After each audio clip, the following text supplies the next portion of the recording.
Good evening, TradeFlare family. Welcome to the nightly breakdown, where we break down what happened today in the stock market, as well as give you an idea of what we're looking at into tomorrow. So let's head over to the key points, and one of the first key points I'm looking at is this rotation to value that we saw today. The VOOV, which tracks the value stocks in the S&P 500, was up 0.3% today, while the VOOG, which tracks the growth stocks in the S&P, was down about 0.5% today. We saw the energy sector lead as oil production increased. Right behind, we saw building materials, real estate, and financials. Healthcare led on the downside today, down 1.64%. Tech was also down at the end of the day today. The Dow was the only major index to close positive today. We did see some action in the small caps in the IWM or the Russell 2000, and we also saw some action from the meme stocks today.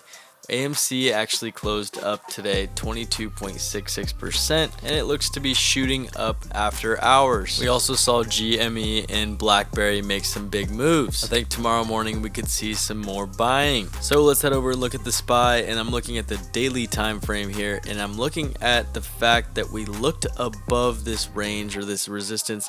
We touched the all-time highs, the recorded all-time highs, not the after hours all-time highs, but the recorded all-time highs. Then we failed back below that level at 420.68, back down, and then we closed right where we did on Thursday. We can see it a little bit better here on the 4-hour chart, and it looks like we could definitely go back down and test 418.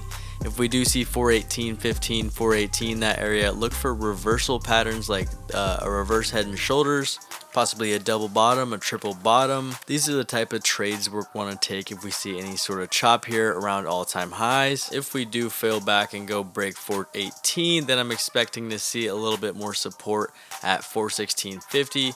And then if we break through that, then we can expect to target the downside of the range at 410.50. One thing I do want to point out is this channel I have drawn here, and a break of this below would actually be pretty bearish in my opinion. I think if we do break below, break out of this channel, then we start to see that support at 416.55, but I wouldn't say that I'm bearish yet. Next up, let's go to the watch list, and the first on the watch list, I've got Citibank, or ticker symbol C. Banks have been benefiting off of these recent signs of inflation. I like Citi because of the low price to earnings to growth, like I had mentioned yesterday. I also like the volume that they have pretty much every day. Today we swung the June 18th $83 calls. We saw some high volume on that specifically. I think that banks and oil could keep moving into the rest of the week. Next up is AMD, and we're watching AMD very closely. They just had some sort of deal, some sort of news with Tesla. I would like to play the follow-up, and I would also like to play the fact that they are in a really nice position. My only bearish thought would be the fact that they formed this inverse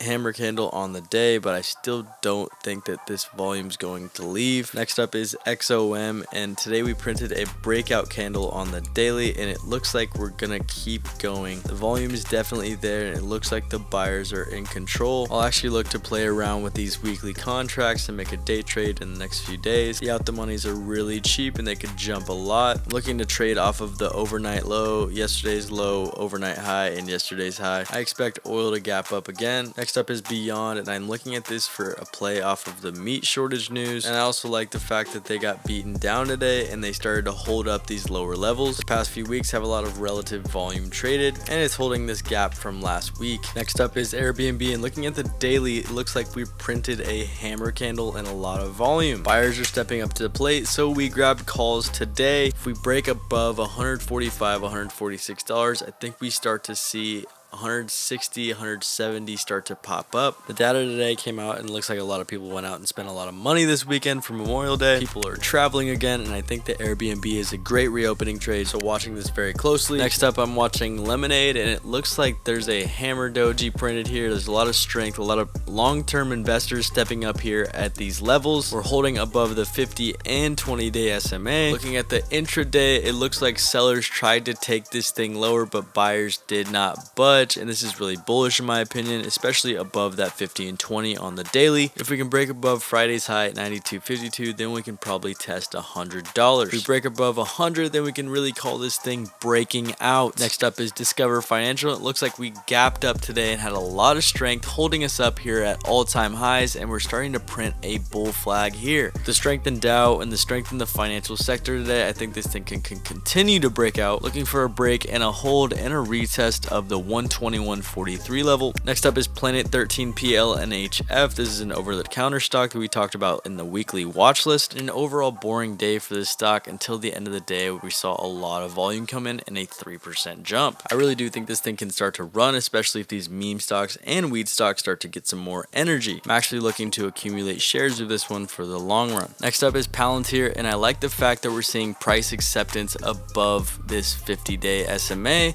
as well as this, we see this bullish hammer candle that we saw today. Look for the range of $25 to $22. That's where I'm expecting this thing to either bounce around or break out of in the next few weeks. Next up is Square, and again, price acceptance, but we see an indecision candle as far as we didn't really have any direction today, but we're sitting right in the middle of a range, and I'd like to see some more volume and a high conviction candle to the upside or to the downside to see where we're going. Next up is Apple, and today we tested that support trend line that I was talking about in the weekly watch list. The support held up, and I think that tomorrow is going to be a key day as far as the direction of where the stock is going. It hasn't made its mind up completely, and it is following trends, so watching this to break to the upside. Lastly is Qualcomm, and Qualcomm had a pretty boring day today, sold off most of the gains that we saw from the morning, but we started to see this high forming at $136, and that's where we'll be looking to trade off of tomorrow. Looking for more volume and more direction as we are stuck in the middle of a range here, but like I said, I do like this valuation and I like the price for this stock right now. And that wraps up today's video. If you got value out of this video, make sure you hit that like button and make sure you subscribe so you don't miss a nightly breakdown or a weekly watch list in the future. And remember, we are not financial advisors and the stock market is risky. You could lose money, so use the information in this video